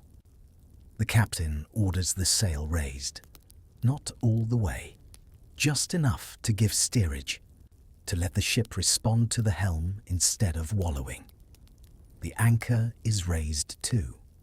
12 men on the capstan walking in a circle, hauling the cable up hand over hand. The anchor emerges from the water crusted with mud and weed, proof that it did its job. That it held when holding was the difference between life and death. You're not on that detail. You're below, checking the hold for damage. Water came in during the storm. Not catastrophically, but enough that it needs to be pumped. The bilge is full, sloshing over the ballast stones, making everything down here even more miserable than usual. The pump is working again, now that the ice is cleared from it. You and 3 others take turns on the handle, raising and lowering it, feeling the resistance as the leather valve opens and closes. Water gurgles up through the pipe and out through the scupper, dribbling over the side in a thin stream. It takes hours to clear. Hours of standing in the dark, your arms burning, your back aching, while the water level slowly drops. But eventually, it's done. The hold is as dry as it's going to get. You can see the ballast stones again, can walk without splashing. You climb back to the deck. The sun is setting, or rather the grey is darkening again. There's no sun. Just the gradual dimming of light that marks the transition from day to night in winter this far north. The cook has managed to get the galley fire relit. He's boiling water in an iron pot, making something that might generously be called soup. It's mostly just hot water with some salt fish and stale bread mixed in. But it's hot, and that's everything. And tonight, there is a small mercy. The captain orders a ration of grog. Though the word won't be invented for centuries, the concept is old. Hot water mixed with a tiny, precious amount of spirits, maybe rye, maybe something harsher traded from the Russ, and a pinch of the sour vinegar. It smells strong, stinging the nose, but as it hits your stomach, it blooms like a flower of heat. It is an illusion of warmth, perhaps, but a welcome one. You line up with the others. Each man gets a cup of the soup and a piece of bread that's been warmed by the fire. You find a spot to sit and eat slowly, letting the warmth spread from your stomach outward. The food helps. The warmth helps. But what helps most is the knowledge that you survived, that the ship survived, that tomorrow is now possible in a way it wasn't last night. Men are talking quietly, assessing, planning. The merchant ship they spotted yesterday is gone, lost in the storm, or simply sailed out of range. Either way, there's no point in trying to track her now. So what's next? Where do they go from here? North, someone suggests. Back toward Norway. There are fishing villages there, isolated places where a ship like this could anchor trade for supplies, maybe take what isn't offered willingly. South, another voice counters. The weather is getting worse. Winter is deepening. Better to run before it. Head for the waters of Frisia, where the League's patrols are thinner. Hunt merchant traffic in the channels where ships have to pass close to land. The captain listens, but says nothing. The decision isn't made by votes. It's made by one man weighing 100 factors. Wind direction, food supplies, the condition of the ship, the mood of the crew, all of it filtered through the lens of experience and instinct. Finally, he speaks. South. They'll head south, but slowly, hugging the coast, ready to duck into any harbour if another storm threatens. The decision made the tension in the crew eases slightly. There's a plan now, a direction. That's what humans need. Not certainty, just the sense that someone is steering. The watch schedule resumes. 4 hours on, 4 hours off.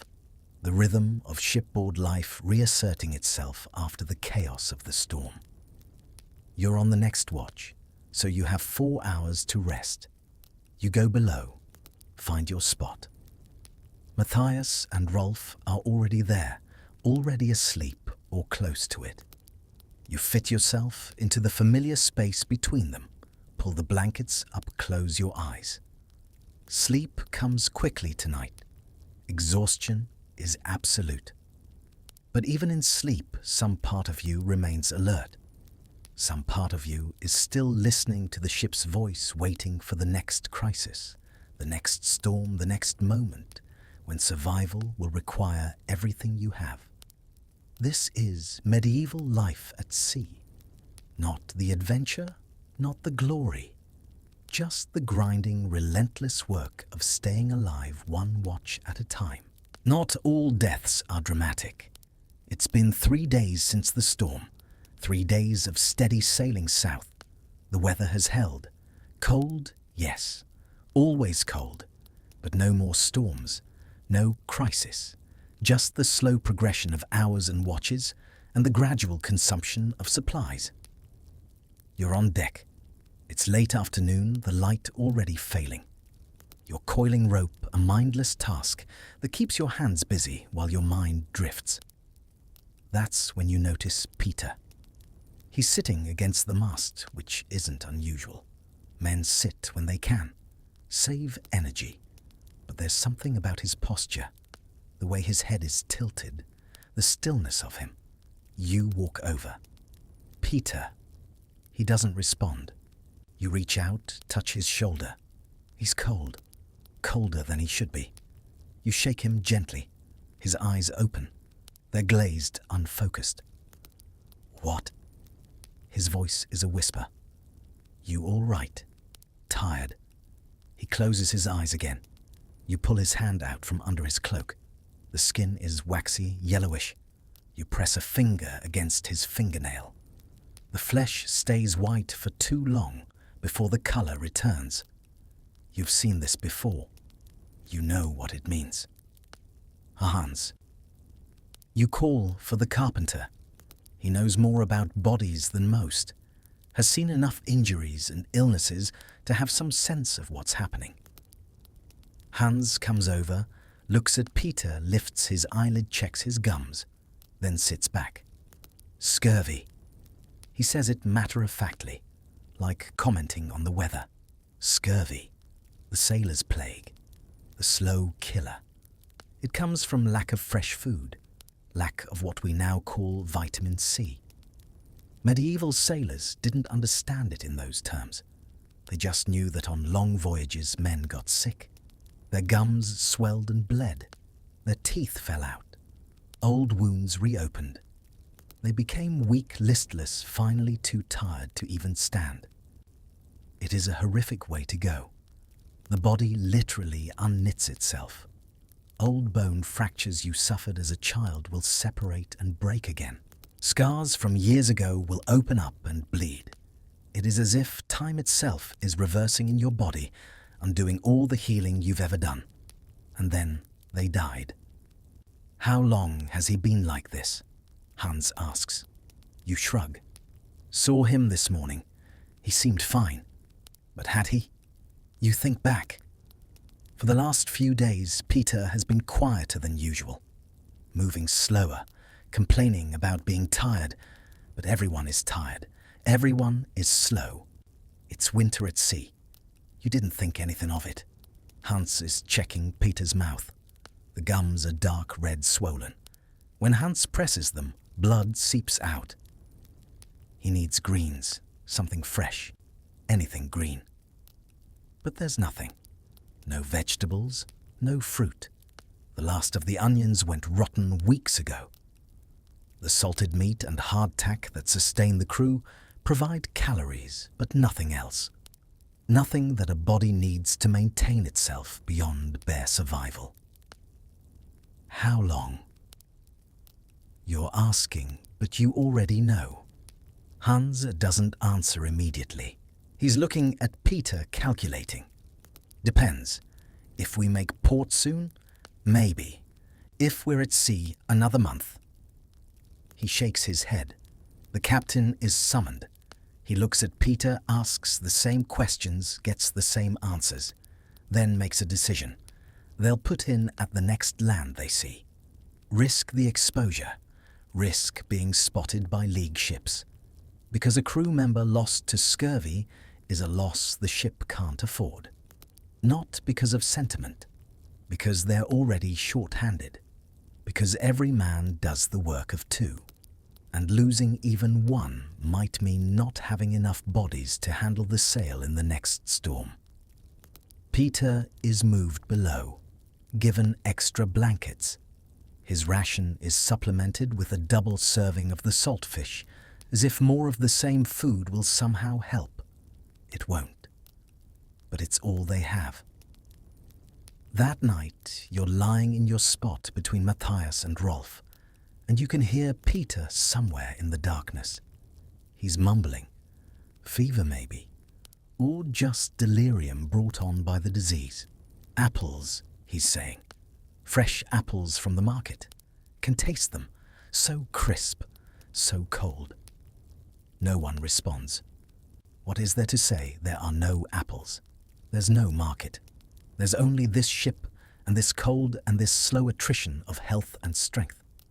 The thought of an apple, the sharp snap of the skin, the explosion of sweet juice is torture.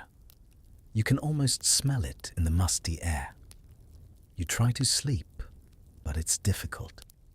Peter's voice keeps pulling you back from the edge of unconsciousness.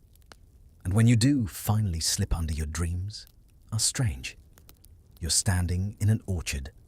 Autumn. The trees are heavy with fruit. You reach for an apple, but when your hand closes around it, the apple turns to ice, shatters, cuts your palm. You look down at the blood, and when you look up again, the trees are bare. Winter has come. You wake with your heart pounding. The dream is already fading, but the feeling of loss remains. By dawn, Peter is worse.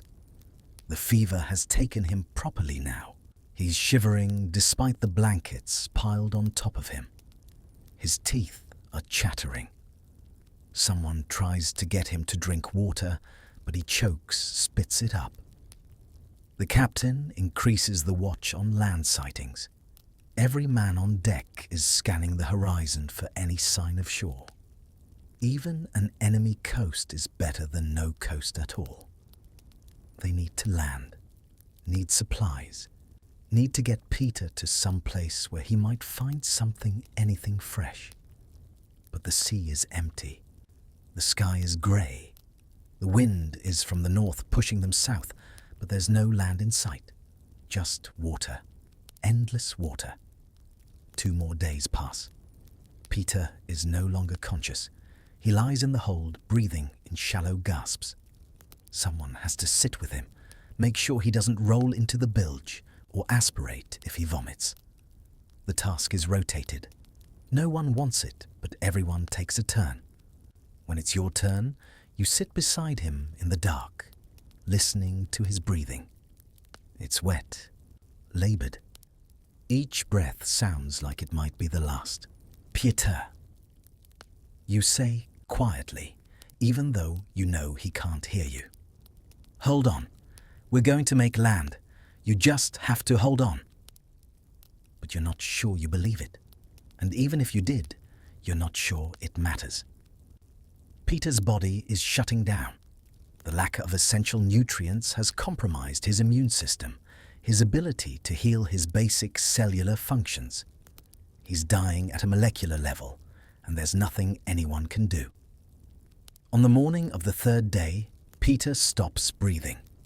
Hans checks for a pulse, holds a hand in front of Peter's mouth, feeling for breath, then shakes his head.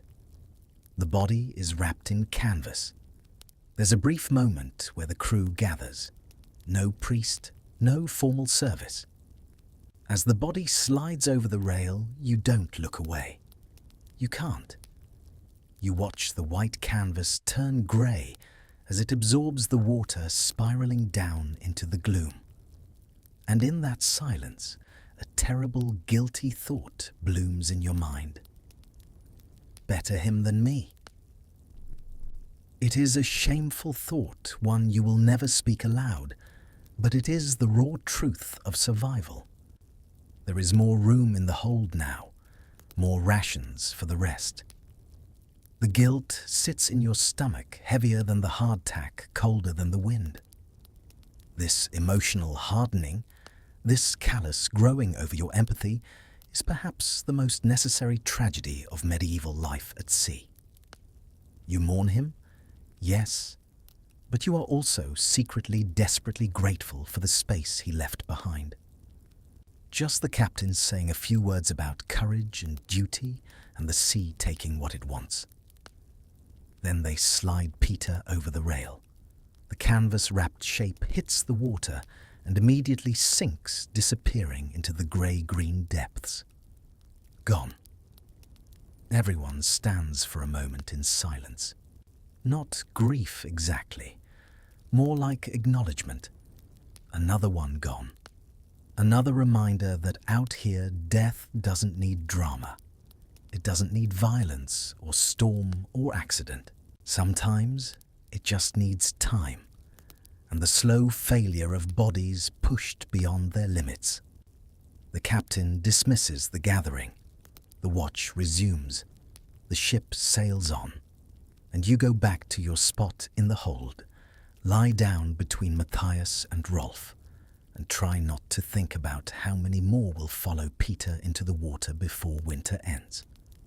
This is the part of medieval life that the stories don't tell.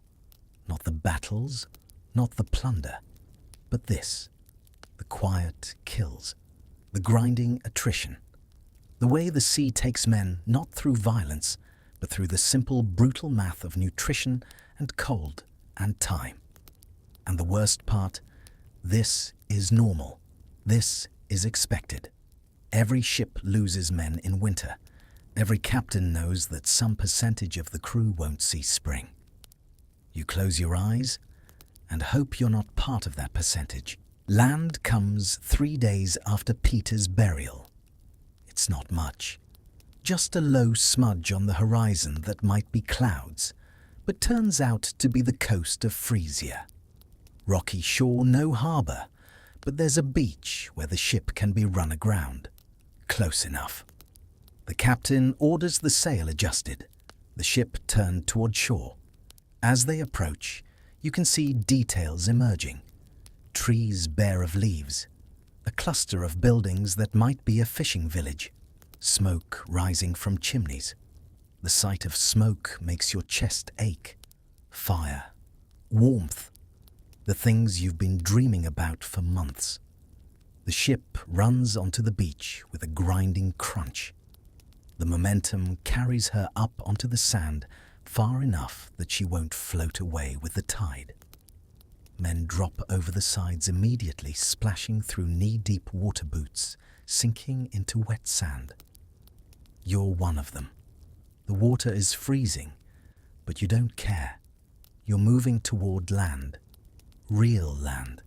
Solid ground that doesn't tilt and roll beneath your feet. The village is maybe 200 yards from the beach. As the crew approaches, you see people emerging from the buildings. Fishermen mostly. A few women. Children peeking around corners. They see the ship. They see the men approaching. And their expressions shift from curiosity to fear. They know what you are, or what you might be. Pirates don't announce themselves with flags and proclamations. They announce themselves by arriving in force at isolated villages where no one can stop them. But the captain raises his hands, empty, non-threatening, and when he speaks, it's in the local dialect, Frisian, probably with enough Dutch mixed in that they'll understand. "We have silver. We want to trade. Food, fresh food, vegetables if you have them." The village headman steps forward, an old man grey-bearded wearing the patched tunic of someone who works the sea for his living. He looks at the captain at the crew behind him, calculating. How much silver? The negotiation begins. It's tense. The villagers have very little to spare. It's winter for them too. Their stores are carefully rationed to last until spring. But silver is silver, and the pirates have more of it than these fishermen will see in a year. Eventually, a deal is struck. 3 barrels of turnips, a sack of dried apples, some preserved fish, though the pirates already have plenty of that, and most precious of all, a quantity of fresh water. The ship's water barrels are rancid, and while they can be filled from the sea and boiled fresh water from a well, is infinitely better. The barrels and sacks are carried back to the ship. Men are smiling. Actually smiling.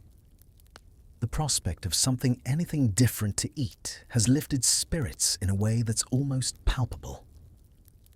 But the captain isn't done.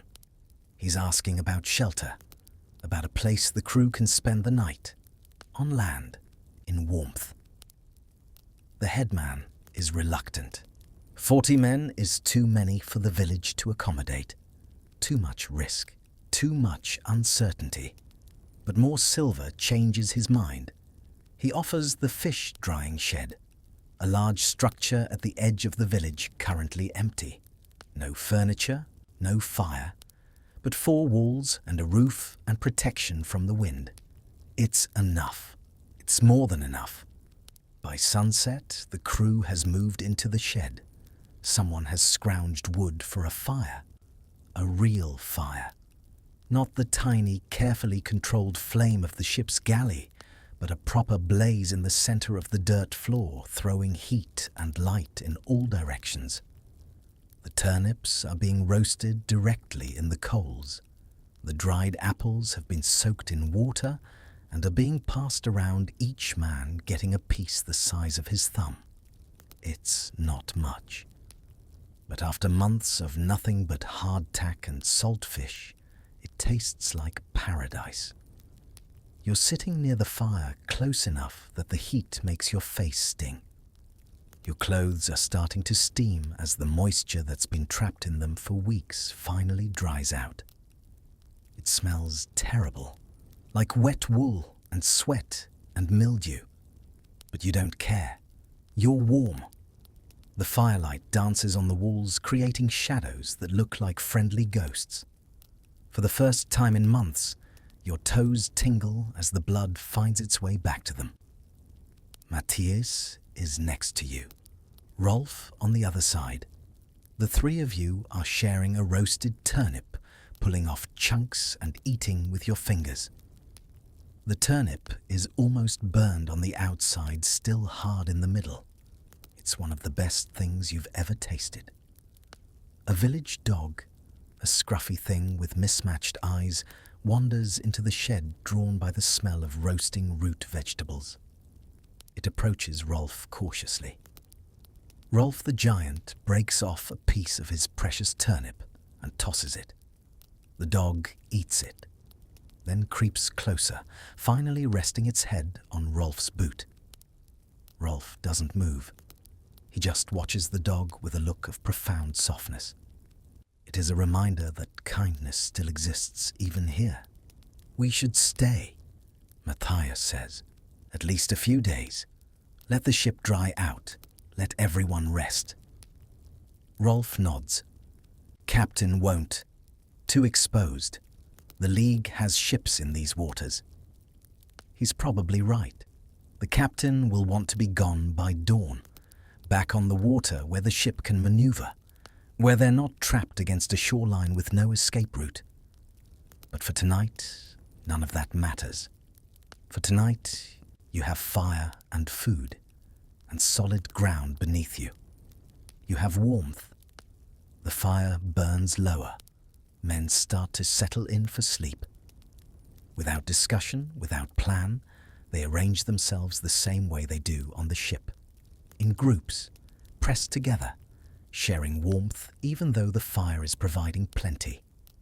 Because the habit is too ingrained now, the instinct too deep. You sleep with others because that's how you survive. And even here in relative safety, the pattern continues. You lie down on the dirt floor between Matthias and Rolf. Someone has found old nets to use as blankets. They're rough and smell like fish, but they're better than nothing. The fire crackles. Someone is singing softly, a song about home, about a house on a hill, and a girl waiting by the door. His voice is rough but earnest. It is a lullaby from a land that feels like it no longer exists. Others join in. Not the words. Most don't know the words. But humming, adding harmonies, creating something that's not quite music but close enough. A deep, resonant vibration that you can feel in your own chest. A hum that says, "We are here." And lying there warm for the first time in months, fed for the first time in days, surrounded by the presence of men who have become something like family through shared adversity, you feel something unexpected. Gratitude. Not for the life you're living. That would be insane. This life is brutal and dangerous and probably going to end badly.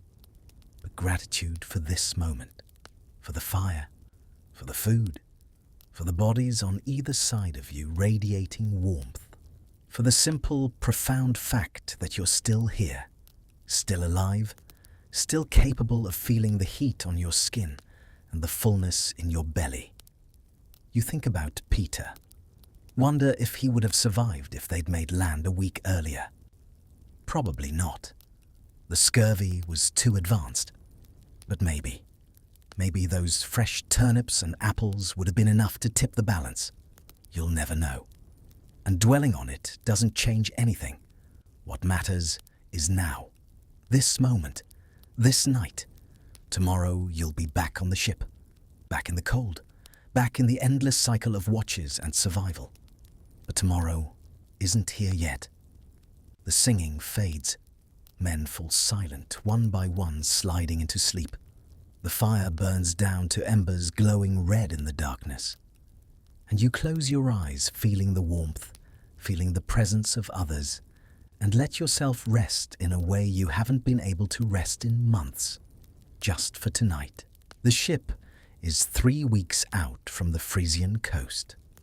3 weeks of sailing south and east, hunting for merchant traffic, finding little. The weather has worsened. The brief respite on land feels like something from another life. You're in the hold, lying in your usual spot. It's the middle of the night, the middle watch. You're not on duty, but sleep won't come. Too cold. Your feet are numb, even wrapped in cloth and pressed against Matthias's back. So, you're just lying there, listening. The ship is speaking again, creaking and groaning as she moves through heavy seas.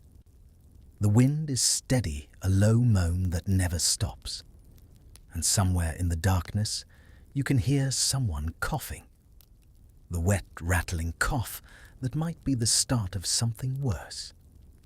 You think about the question that brought you here. How did pirates sleep on medieval ships without freezing to death? And the answer you realize is that they didn't. Not really. Sleep in this world isn't rest. It's just a different kind of survival. You close your eyes for a few hours, your body temperature drops, but not quite low enough to kill you, and then you wake up and start moving again. Repeat. Every 4 hours, every night, all winter. Some men don't wake up. Like Peter, or the sailor who was found frozen solid in his hammock 2 nights ago, having died so quietly that no one noticed until morning. His body was stiff, his eyes open, his expression not particularly peaceful or troubled. Just blank, just finished. That's 39 men now, started with 42, lost 3 in just over a month. If the winter lasts another 3 months, how many will be left? You don't want to do that math. But tonight, the math forces itself upon you. Suddenly, the rhythm of the hold changes. It's not a sound, but the absence of one. A silence where there should be shivering. It is Torsten. The sparrow.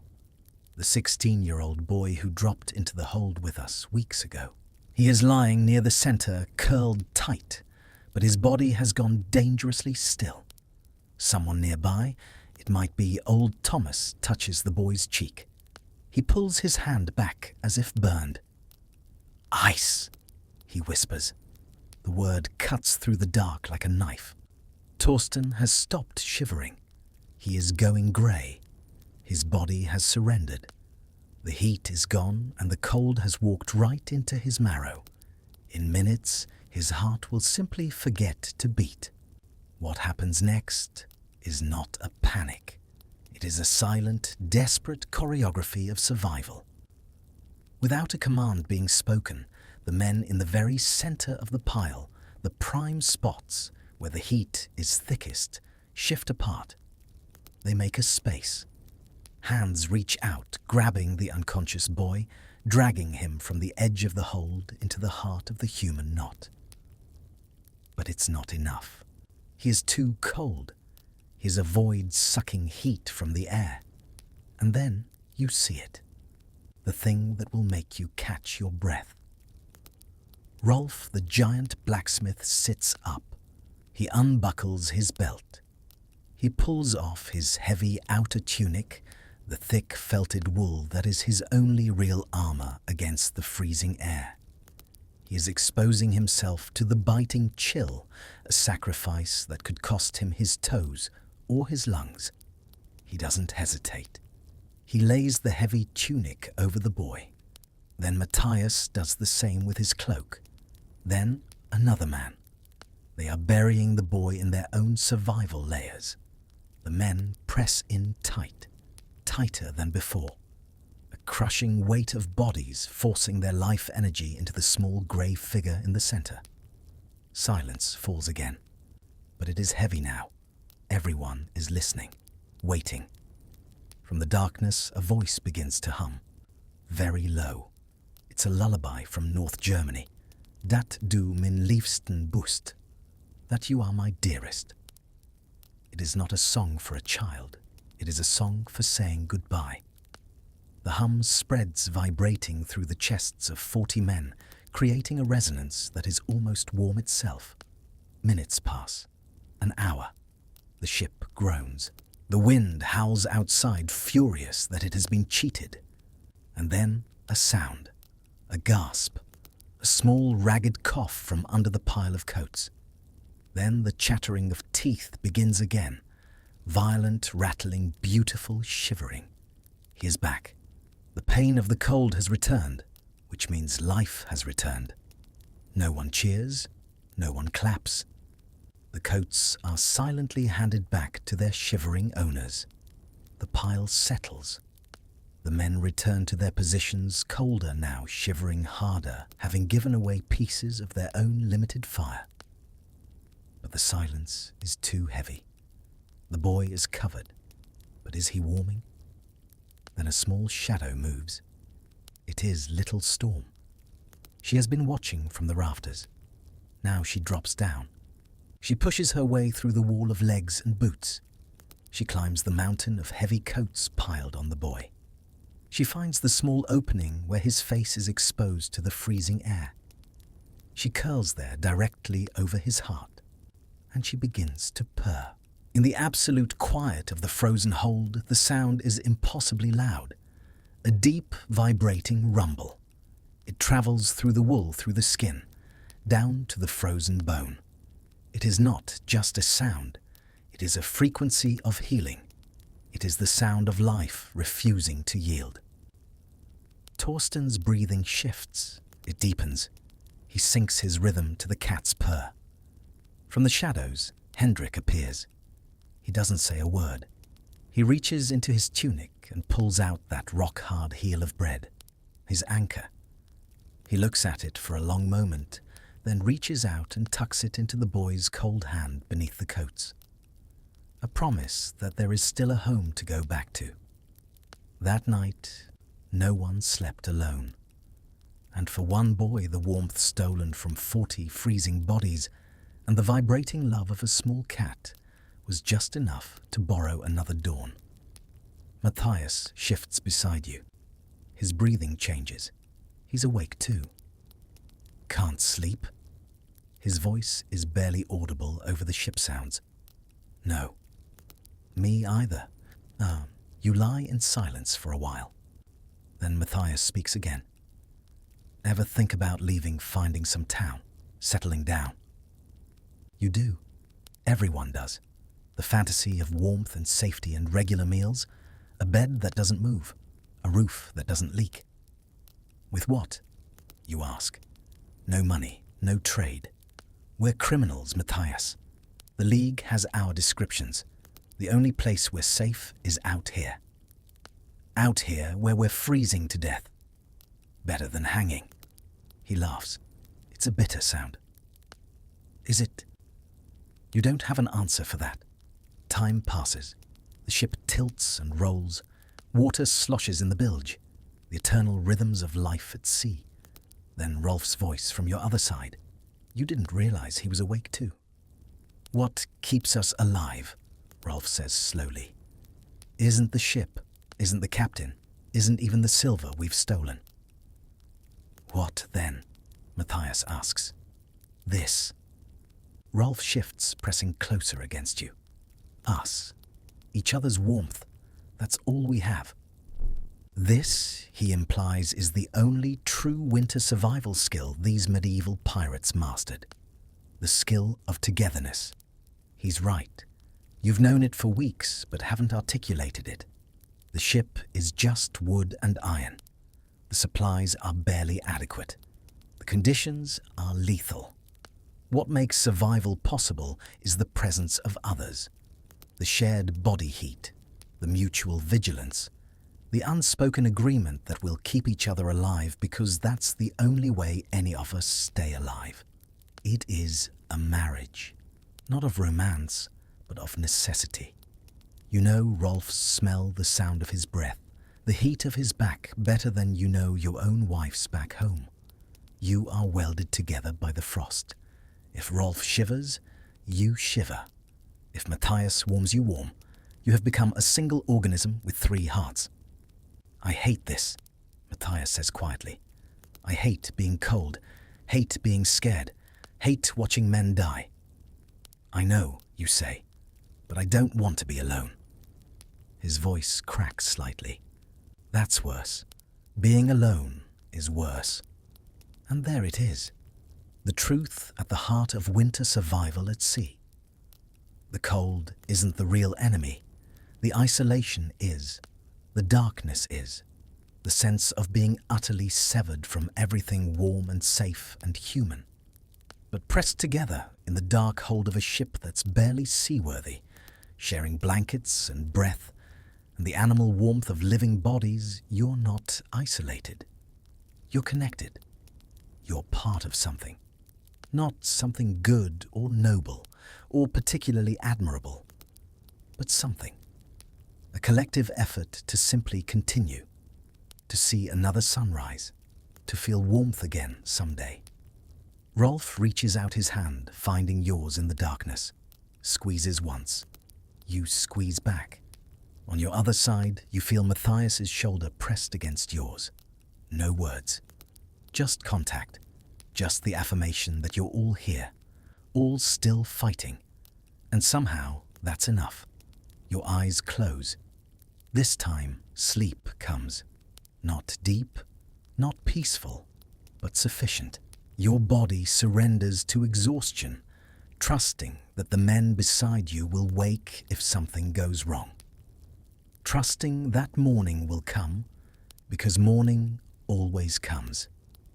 The ship sails on through the winter night. The wind pushes her south away from the worst of the ice, toward waters that might be fractionally warmer.